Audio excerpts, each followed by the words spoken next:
Hey everyone. Today we're going to talk about marketing, social, copywriting, and we will imagine the future that we will use AI to do all of that. Welcome to Invincible Innovation Live Show. I'm so glad that you're here. I'm Mazor, your product innovation and value creation expert, and I'll be your host. And I have a very, very special guest with me. Hi, Kate. Hello, hello. How are you? I'm good. I'm so happy that you're here. Same. Kate Bradley Chernis is the co-founder and CEO of Lately. Kate, as we said, she's CEO of Lately, says that Lately is an AI that learns which word will get you the most engagement and turn video, audio, and text into dozens of social posts containing those words. Wow, You that got sounds it. really interesting. So now we have like what to talk. We're live on LinkedIn, YouTube, and Facebook, and you're so invited to join the discussion and ask questions. Now we can start. I had a few talks about marketing, and it seems like it's going and each time and getting more and more complicated. So could you tell us what are the Mm. challenges that brands have when they face marketing, and why is it so hard? Yeah, why? I mean, what's really interesting, Adi, is the challenges brands have are the same no matter what size company it is, small, medium, or large.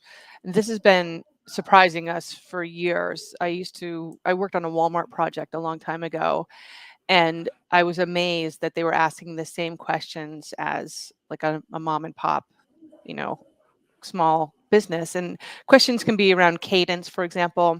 How often should I publish on Twitter? This is a big one everybody's really frustrated by. Or what hashtags to use.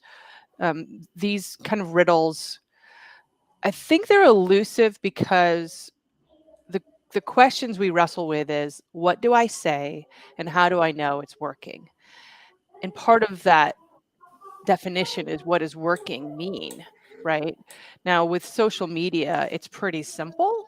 Click or share. Those are the objectives. So if you know that's the case, you're going to back into everything you're doing around those two things. So I'll drop a couple of a couple of hot tips if you don't mind around Sure.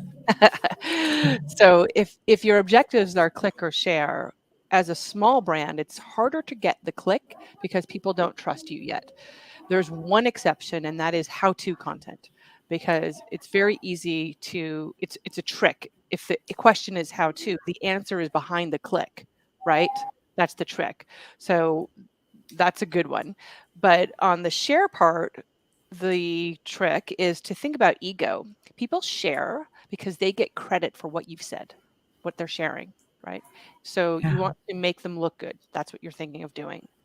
And when you're writing social media posts around like how can I give somebody else the props for this idea? It's kind of like, when you were in college and someone shared a new record with you, and then you shared the record with someone else, and now you're the cool tastemaker, right? It's the same idea. Yeah. So those are pretty easy things to kind of think about if you break it down very simply. The problem, I think, is people don't break it down very simply. Marketers especially get so caught up in the numbers and KPIs that they don't even know what they mean, to be honest, right? And Yeah. when you're stuck in that matrix of spreadsheets, let's be honest, um, you're forgetting the basics, and the basics are words. What words work, right? Yeah, yeah, and I think it's getting complicated. We have so many options, and everybody's fighting for the attention of the end users or the end customers, and it's very hard to get this attention. So and you don't want to go to the extreme, so Mm. it's so challenging all the time. Yeah, I've been testing a lot on LinkedIn to see what cuts through the noise. And some of it is about algorithms, of course. But here's what I've been finding. So, general negative ideas trend very well. So, anytime you are complaining about something, Mhm. people love misery. Yeah. It's like uh, all the attention is going there directly. Like we wired to get that. Like if something is wrong, wow. isn't that interesting? And the fact that the algorithms are tailored to that is kind of a little sick, to be honest, but Yeah, it it's is. So it's that's it's one. strengthening this very human trait and Yeah, making it more prominent for sure. exactly. And then I've noticed that any mention of God trends high. So if Really? you're praying, That religion, God, yep, isn't that interesting? very, because like on LinkedIn, it's really surprising for me that you're saying that. Yeah, I thought it's less relevant, but I'm wrong, apparently. who knew? I just did some tests to see. Um, the other thing is, of course, short is always good. So the shorter the better, right? Um, and I've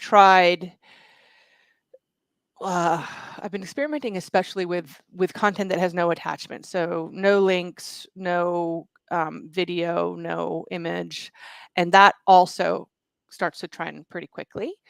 Um, I don't know why. Which is really strange because they usually say that you need something visual in order to get the attention, and it's not only text, it's visual, and the right visual would do this, like Yeah, trend. I think it's the algorithms again. I mean, Mm, what is a little bit silly about LinkedIn is, oh, the other thing I've been testing is personal content versus business content, right? So it absolutely boosts personal, non-work related stuff up, which is like, what is the point, right? We're all here for the same reason, you know, yeah. um, and I don't understand why that is. So and LinkedIn is the space that I play in, the most. It's not, I play on Twitter and Instagram as well, but it's more my forte. So it's interesting just to experiment and watch. For me, I'm both building a personal brand as well as a company brand. Um, so, that's two different kinds of messaging, right? And I would encourage anyone to do that as well, especially non-CEOs, because chances are you're going to go to another job someday, right? And Yeah. you take your, God, I'm going to sound old, but you take your Rolodex with you. You take your network with you. Thanks. That's old. I know. Remember those things, God. Yeah. But Yeah. that's your value, especially if you're in sales, right? I mean, you want to be able Sure. to brag and say, I'm a social beast and I've got 10,000 connections on LinkedIn or whatever it is. Yeah. Yeah. I think that we're living in this age that you need to be aware all the time. What is the persona that you're selling? And who is like this person that somebody's watching or seeing through these social media platforms? And it's so strange because in the past we didn't have like two, we had only ourselves. Now we have like one virtual, one real thing, and we need to manage both of them all the time. And Mm. it's like endless, and marketing is endless. And I think that It yeah, is like endless. in the past, I thought about marketing as something that, in additional to what you're doing this. And it seems that in the last like 5, 10 years, it's getting more and more of the attentions of brands, of companies that I work with, especially if they're B2C, for Mm. sure. Mm-hmm. It's really important for the Agree. success. Yeah, I read this. I'm gonna have to try to remember these numbers now, but it's overwhelming. I'll try to pull them up in the background.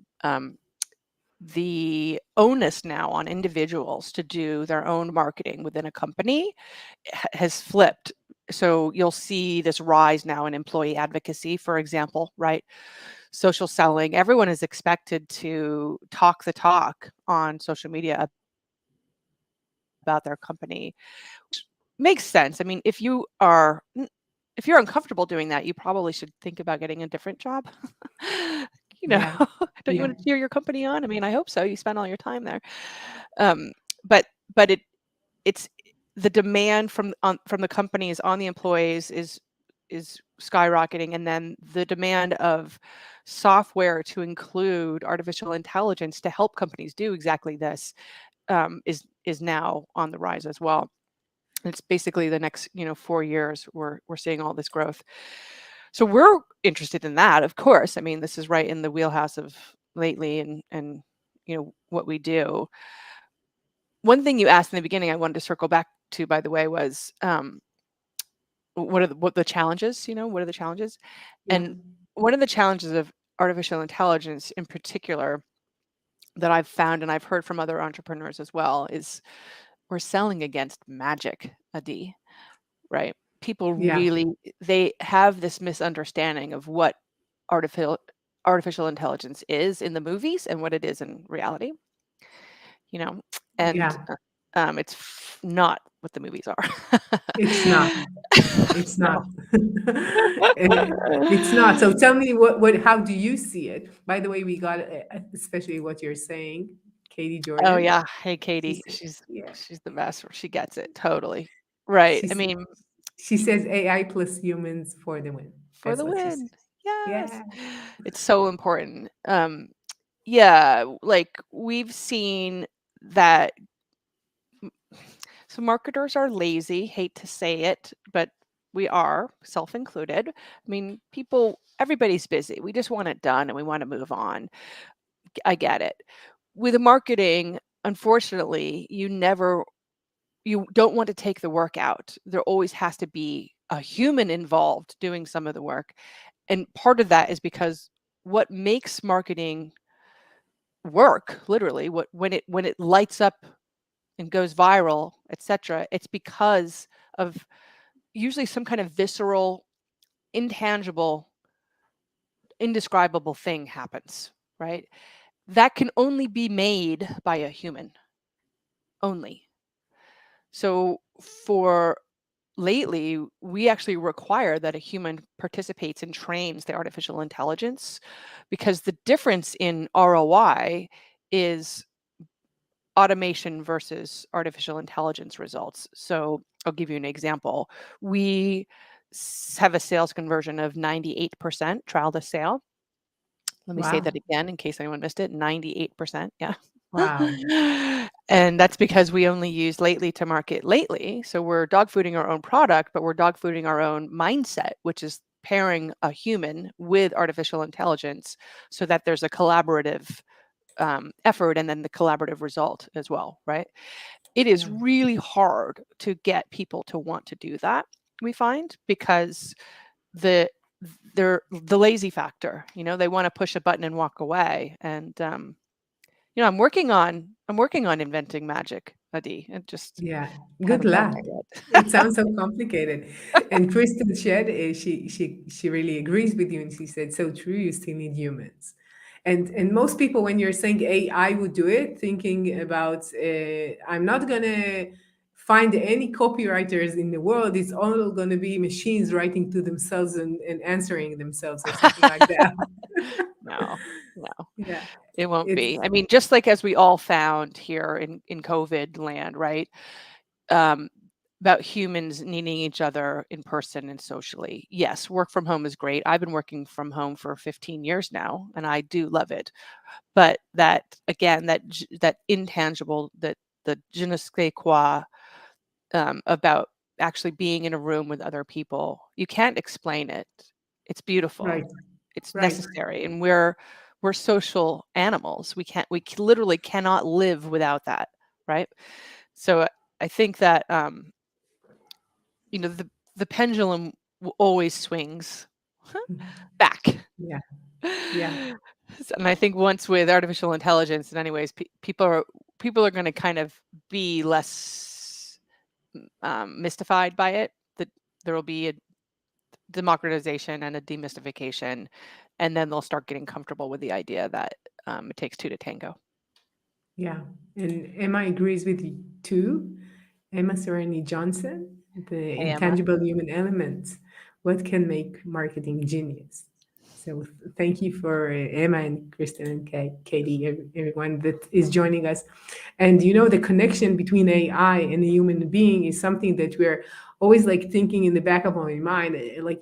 I think in the last 2, 3 years, you hear so much about AI and the potential of AI. So, could you tell us about AI with marketing and creativity, and how do you see that future? Right. It's a good question. With the creativity, I've seen a lot of those, um, like AI imaging and all that. And it's not my space, so I don't really know anything about how that works. But I do know about the writing component, and artificial intelligence writing fiction is very different than artificial intelligence writing social media copy. Now, I guess one could say that some marketing is fiction, I suppose, but um, I think for us, what we're looking for is a feedback loop. This is what all engineers are looking for, right? What are the patterns that can be replicated? So creativity is a hard one to replicate because the whole point of creativity is to do something wildly different every time, right? Right. Now, writing a social media post, there are patterns within because all brand voices have patterns and words and strings of words and different phrases.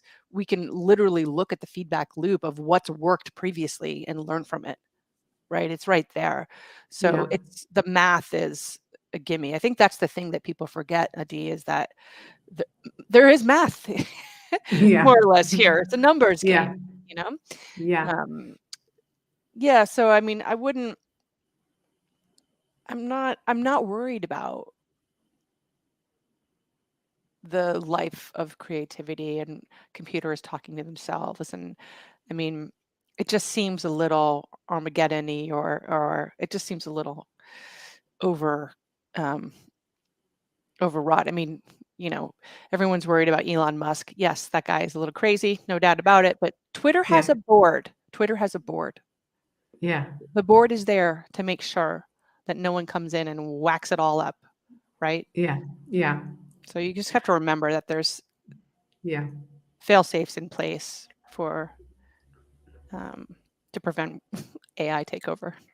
Yeah, for sure. I think that's when we're thinking about these capabilities, and you see that like when we're writing officially, what you have in what's the name of the company that rewrites your text?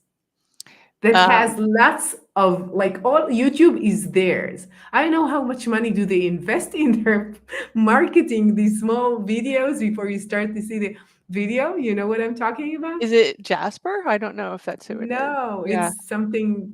Wow. I don't know. I don't know. You see, and it didn't help because I don't remember the name. Yeah, yeah. I mean, I'm not interested in also.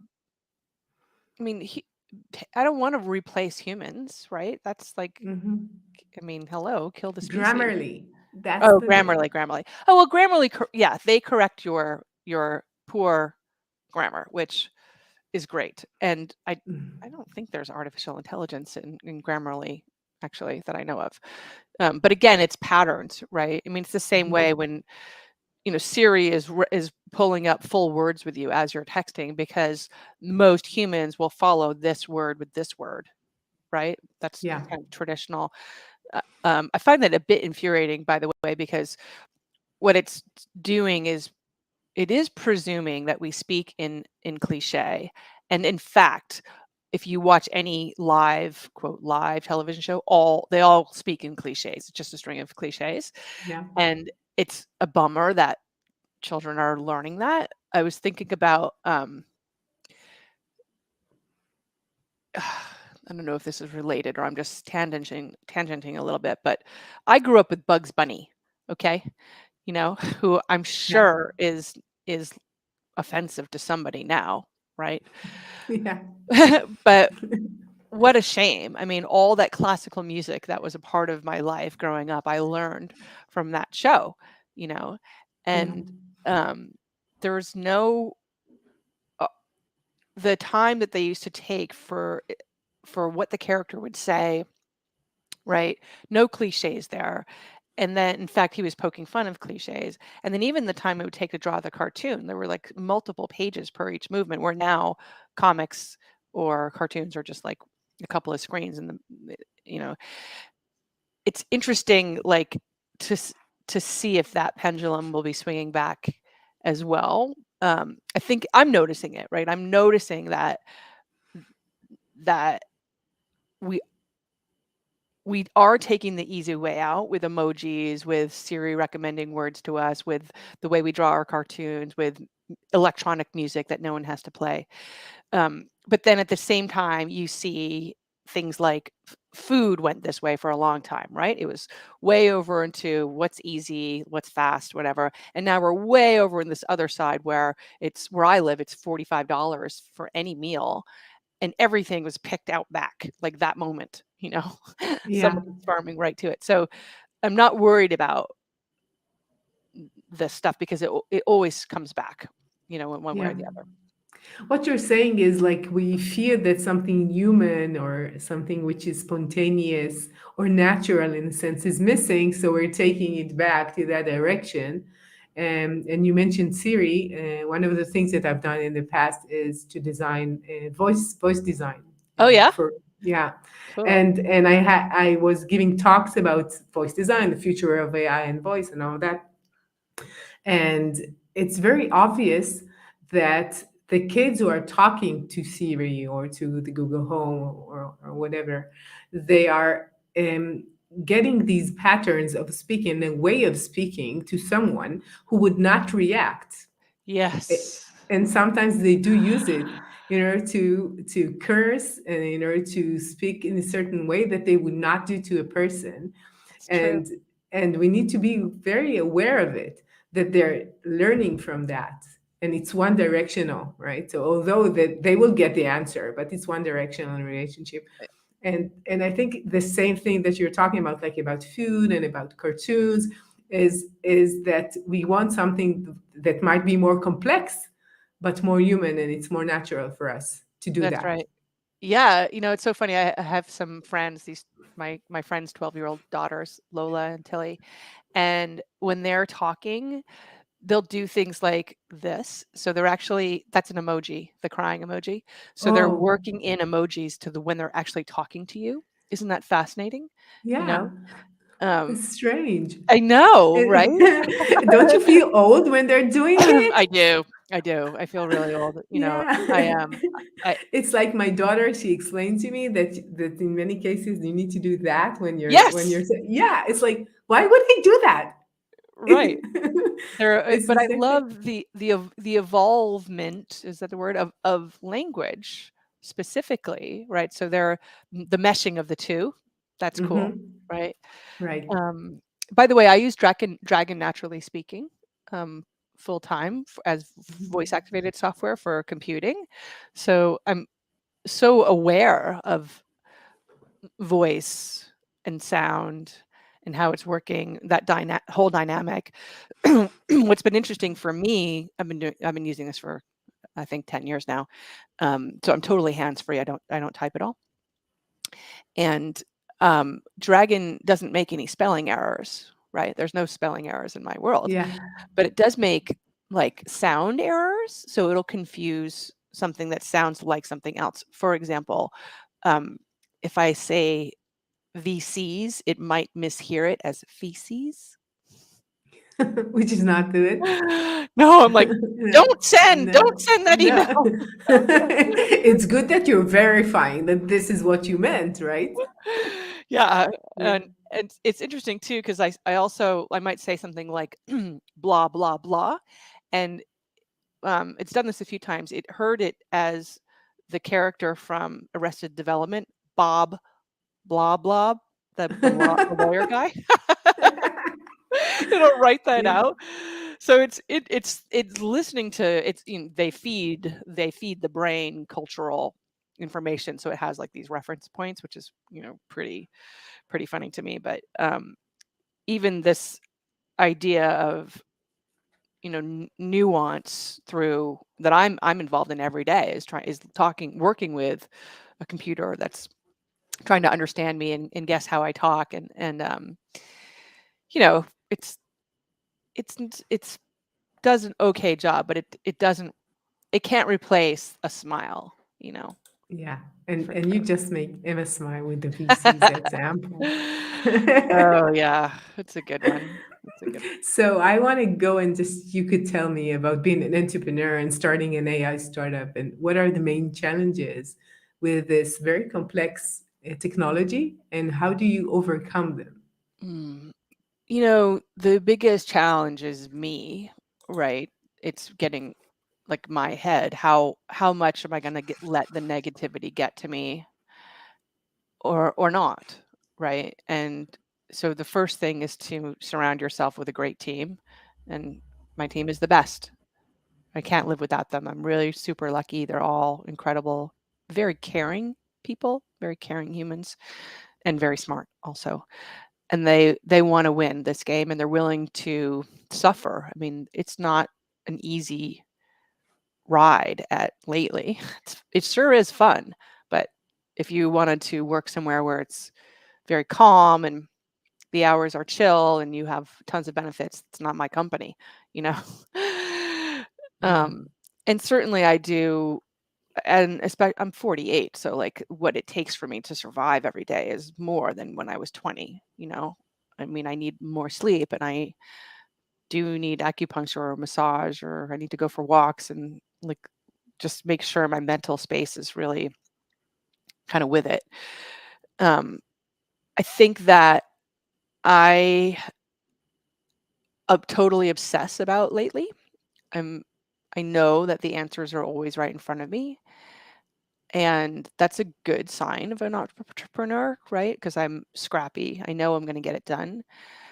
But the obsessive quality, I mean, I'll wake up in the middle of the night and just think about an email that I've written or need to write and be thinking over and over in my head exactly what I'm going to say or why I'm going to say it. Or if like yesterday, this chief product officer at a very famous company, no, it was the M&A guy, took a meeting with us, got on the call, and didn't know anything about us, wasn't prepared, had moved the meeting 4 times. I could see the reflection of his glasses of him reading my website as I'm talking, right? Oh, Yep. not good. No, Not good. no. And he's kind of also doing that, like, who's got the biggest balls at this table kind of thing with me, you know? And God damn it, Adi, like I should have stopped the conversation right in the beginning and said, this is going nowhere. We both know it. Let's just get off the call here. But I didn't. I was polite, and I let him frankly abuse me for half an hour, you know, and waste my time. And as I'm saying this and it's coming out of my mouth, like there's a lot of negativity there, right? Now that's not Right. the worst thing that's happened to me. There's been way worse, and that's not the first time that's happened either. It's happened a bunch of times, Yeah. you know. And it happens to women more than it does men, for sure. Yeah. But it does grate on you. I mean, it's just a constant avalanche of shit, right? And so picking my head up and smiling and believing that I'm doing the right thing, that takes some work. That is hard. I am not very good at it. I rely on a lot of other people to see the glass half full.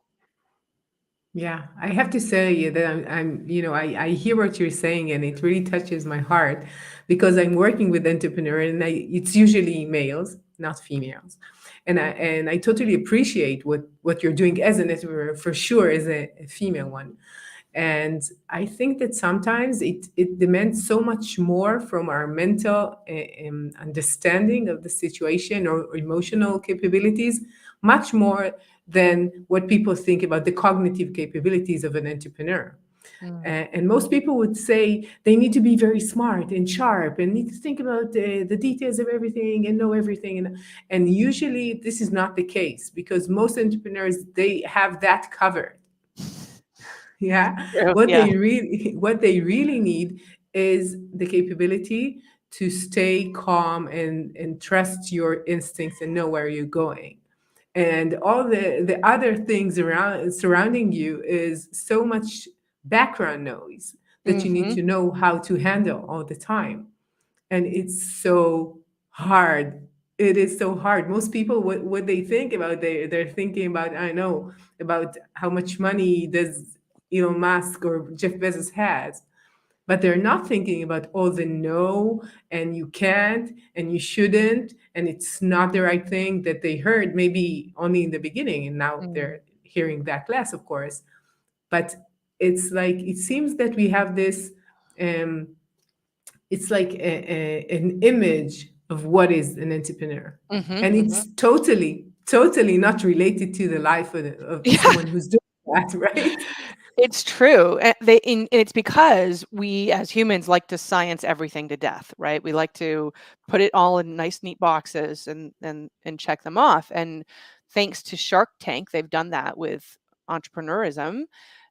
So that there's a bit of an epidemic I was just talking to someone who runs an accelerator in Austin, Texas about this, where investors, venture capitalists in particular, um, have so swung that way where they're only looking for what they've heard checks the boxes, as opposed to taking a little time to recognize the human element, right, behind that they're Yeah, actually missing out more than the average on the deals they should have invested in, right? And also damaging, doing damage to the entrepreneur in the process by asking asinine questions, right? And because your instinct is to answer the question or to figure out how to answer the question, sure. right? It's one of the hardest things I had to learn, and one of the best things I had to learn is which questions do you answer and which questions don't you answer, and even better, how do you tailor the conversation to make sure that they're asking the questions you want them to ask, right? That's the real mastery of these conversations. There's some telltale signs you start to learn. I call them time wasters of what those questions are. And it's not to say that you shouldn't have a dialogue with people who are going to invest in you. That's not what I'm saying, right? But venture capitalists, I've found, very often like to throw their weight around and ask questions guys they think it's the thing that they should be asking, rather than genuinely wanting to understand the company as a whole. Yeah, I think it's related to listening. I Yeah. think that listening is so underrated in general, especially in men in VCs. It's like it's Yes. a very, very manly world. If we're thinking about entrepreneurship in general and VCs very, very specifically, I think it's like 98% or something like that, men. And when you're thinking about what a VC is doing, is actually risking money and want to win money. Uh, in that case, over the talent and time and effort of people who want to make it. Yeah. And you see that sometimes in the interaction. You do. The conversation often feels so one-sided because they think we need them, but in fact, you need me, right? Yeah, Money is always there's always money.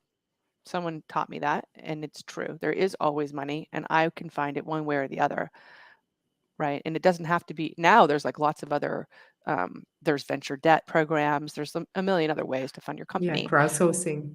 Crowdsourcing. That's right. Yeah. And sometimes you don't actually need money. You just need some grit, which I've got plenty of. Hmm. But that always, I had to learn that as well, is that this is because if you enter the conversation in the mindset of need, then you're never going to walk out with a win. You're putting yourself lesser than that Yeah, person there, you're right? right. You're right. Like, so that's not Yeah. great. This And is something that I learned like way back when I was very you did. young in my profession, and I was a young professional. I didn't know much about being a business owner and about being whatever I'm doing. And I remember that I learned that if I come to a meeting and I have lots of projects and I have lots of things to do, I always win the deal. And Hmm. if I come to the meeting, a marketing meeting, and I want the business, I need it, I will not get it. Isn't that funny? Isn't that amazing? Yeah. Yeah, because there's something you put out around that. Maybe it's a Yeah, it's confident, it's something that if you're sure you don't need it, so it's like the energy. You're not telling them, I don't need your business, I don't want this project, but what you're saying is, I know what I'm worth and I don't need it in order to get right? along. Like, if you want my talent and my expertise, that's fine, but that's it. Right. And it's very important to have this energy when you're coming, even if you do need this investment, and even if you do want something from them. If you know that you can handle it without them, you have like two more points just at the beginning when you're coming there. Yes. And another thing is very important is to understand what is like, what is the game that you're playing, you know? Mm-hmm. And I think that sometimes women are not that good in understanding the game, so they could learn it, but usually they come like in a delay. They're starting to learn it when they're like grown-ups and kids. Yes. You know, my 16 years old, he knows lots of things about competition and Mm, about rivalry and about getting like what you want much mm. more than me, and he's much younger than me, right? Interesting. Yeah, it's just part of his part of the culture. It's part of the way that he relates. You know, I will tell you something that comes to my mind. He went to play basketball with friends, Mm-hmm. and from the beginning they said, who the one who's going to lose, he's going to pay money for the one who is going to win, of course. But that was the easy part. Okay, the big thing is that he will take a picture of the winner stepping on the Oh, one who lost, oh my and it will God. be his profile picture for 2 weeks, right? So good. and About the and ego. The I ego. never thought about it. Like, how did you come Wow. up with this plan, you know? And Yeah. I don't know any girl 16 years old that would have think about like That's right. It this. didn't occur. It wouldn't occur. Oh my God. Yeah. That's amazing. Yeah, and now Yeah. when he would be a grown up, it will not be weird for him to have this, you know, what you're calling, like, I call the shots, you call the shots, you know, Right. this ranking. It will be obvious for It's him the because ranking. he was stepped on. Yeah. So right. Oh my God. You feel that too. Like when you walk into a room, like I would go to a VC meeting and like not sit at the head of the table because I thought it would be rude. It's not my table, right? That's like me coming over to your house for dinner and I'm right. Yeah, But that's a check against me, actually. And right, especially if they right, sit at the head of the table, right? right, Like right, this is that game you're saying. It's someone was I think there's a TED talk around this where both female VCs and male VCs often ask negative questions to female entrepreneurs, right. and the opposite for men. For example, if it's a man, they will say, how are you going to grow the company?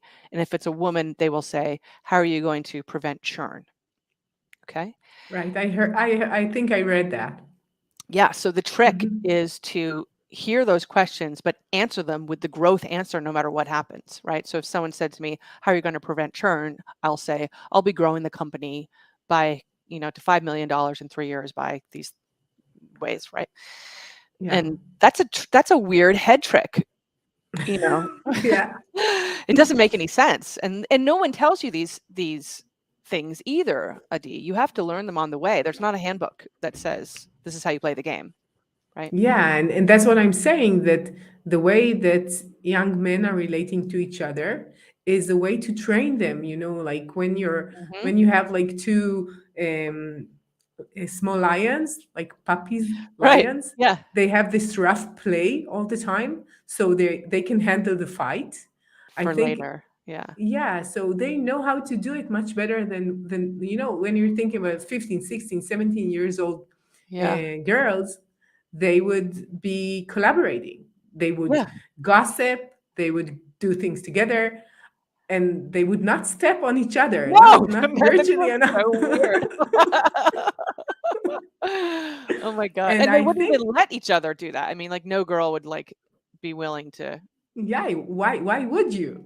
Yeah. And I think that it's a small story, but I don't think it's that small. I think it's the way that they handle the world and the way they understand, you know, like, men in general, they see hierarchy, they see Mm, this pyramid, and women usually see a net when they're coming into a situation which is social.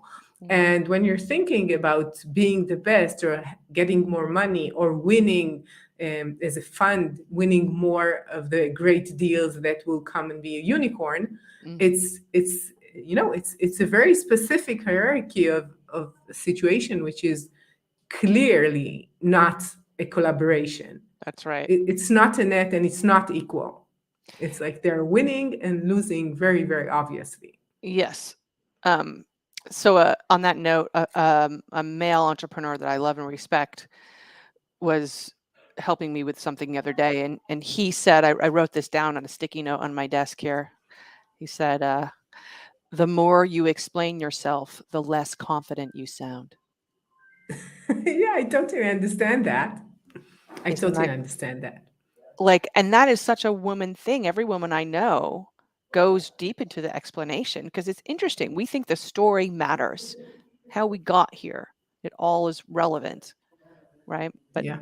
But But I think that we have to admit that if you would say the same word as a woman and the same word as a male entrepreneur, you would sound and be related to differently. yeah, you're a bitch. Yeah, and I'm a if bitch a lot. if you're a male, you know the details, you know how to go and go about and really create something. You're practical. I Yeah. know exactly what would be the way that they would see that, but they would see it differently, and it's a challenge to relate to that. So, what do I want to say? How do I want to sound? How would they see me? What Hmm. is the right thing to do? Would it if somebody, let's say, a man would say, I'm not sure, I would check. It sounds very humble and trustful. And I don't know what would they think if you would say, I don't know, I would Right. The check. honesty. Yeah. Yeah. Yeah, it's a question. So we talked about the bad part of being an entrepreneur. So what is your favorite part of being an entrepreneur? My favorite part is I think a lot about the movie Modern Times with Charlie Chaplin. And at the time, that was commentary on the factories, right? So they were building cars in this movie. And the commentary was there's no reward because you never get to see a final product if you're just a cog in the machine, right? It's the opposite for me because we can very quickly see what customers like or don't like, fix it, iterate, launch, and then do it again. And so it is so much fun for me to do that, in part because the problem solving is what I like to do, but it's also because of my team. I love working. Jason is one of my co-founders, and this is working on the product is something we do very well together. So there's a collaborative kind of effort, and it's rewarding. Like you're doing something together. The conversation. Oh, I got the idea, or we're just we call it vomit. So we just vomit out all of our bad ideas because someone's going to find the right one in there somewhere, right? And Yeah. that knowledge and that I'm going to call it the sort of liberation of genuinely being able to throw out terrible ideas with someone else, knowing that you're not going to be judged for it in any way, but that both people have the same end goal, which is to find an answer, solve the problem, right? I find that incredibly rewarding and fun. Yeah. I totally understand what you're saying, and I think that another thing that we could see is the creation of something. That it was only an idea, and now it's like helping people do something that they need. It's so substantially like, yeah, I've done that. That's my creation, Yeah, and it's so much. there's You feel pride in so it. yeah, you're proud and content by but what you've done. Yeah, I've done that, right? And I think that is so important to really enjoy. You got these talents and skills and experience in your life, and just to put them like in the world, put them out in the world, and see what is like what is the possibilities is so, this is life, not just waiting for things to happen, right? Yeah, it's very human defining, right? It really makes me feel as though, like, I really believe that the not becoming perfect, but the aspiration to perfect is a human endeavor. It's why we get up every day. Do it better. Get better. Hmm. Something better. Build a better AI platform. Get have a better body. Eat better. Have a better relationship with your husband. Whatever it is, like just do it better. And that's the stuff that makes life, as you're saying, right? It's very simple, maybe a little corny or cliche. Yeah. When you're not aspiring for, then you're, um, that's deep depression, right? Or Yeah, worse. it's like stagnation. It's not moving. It's like starting to die, Yeah, more or yeah, less, yeah. I And would that's when say. I know, by the way, always when something's wrong or something needs to change is when I can feel that stagnation happening.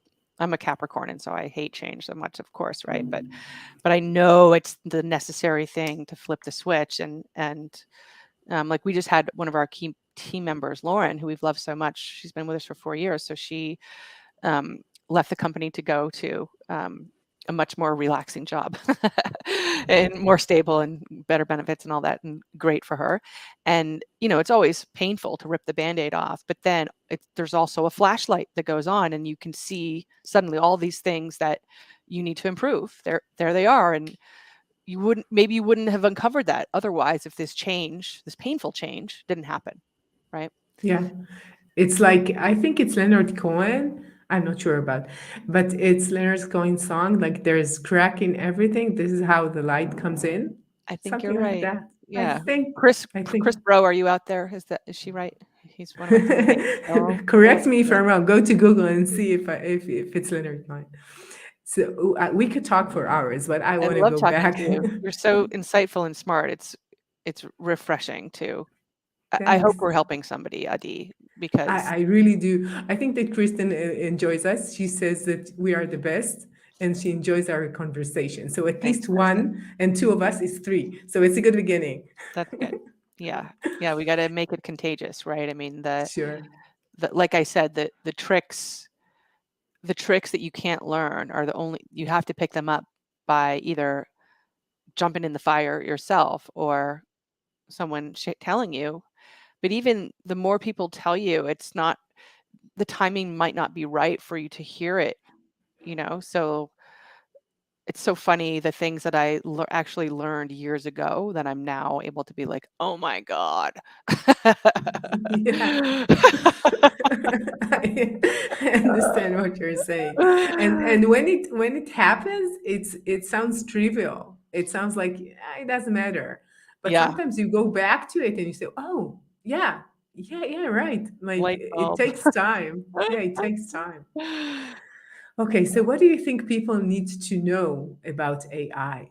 So we Mhm. said that they're afraid of it. So what do they really, and leaders are thinking about, yeah, we need an AI in whatever what we're doing.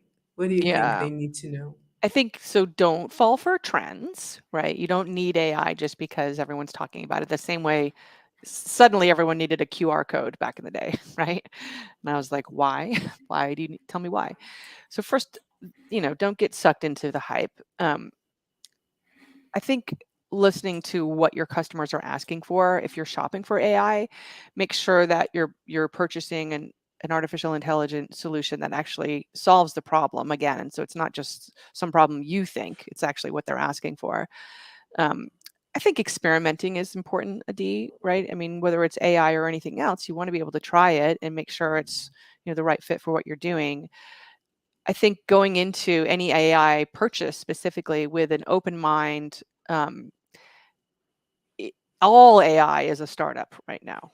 It's a new thing that's happening across the world. So, like, ours is learning constantly, right? We make mistakes all the time. It's part of what we do. And our customers are willing to be a part of this ride with us, for example, right? Yeah. And the ones we're able to serve them extra super well because we have that dialogue going on. Now that's not a game for everybody. You might not want to go through the bugs, right? You I might not think want to that go if you want to be out. successful, you should really know how to listen and to talk to people and to it's not only listening, is what do you do with what you hear. Yeah, So sometimes it could just make you sad because you cannot fix it and that's it, right? But sometimes you could think about it. What is the meaning of this request? What do they really need?